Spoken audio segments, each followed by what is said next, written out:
This is how you count the vertical repeats that you have worked on a woven design where the motif has an edge.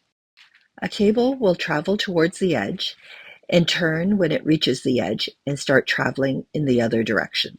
It does this once for each 8-round repeat.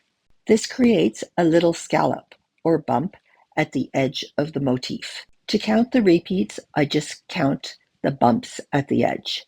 So there's the first repeat, there's the second repeat, the third repeat, the fourth repeat, and the fifth.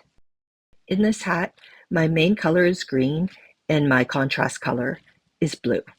I'm working the medium size.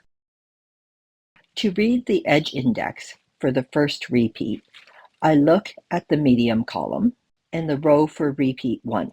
When this cable starts to travel in the other direction, its color should be the contrast color, which is blue. When the cable changes direction for the second repeat, its color should be the contrast color or blue. So when you work these stitches, you're going to knit them through the back loop with blue, even though they were green previously.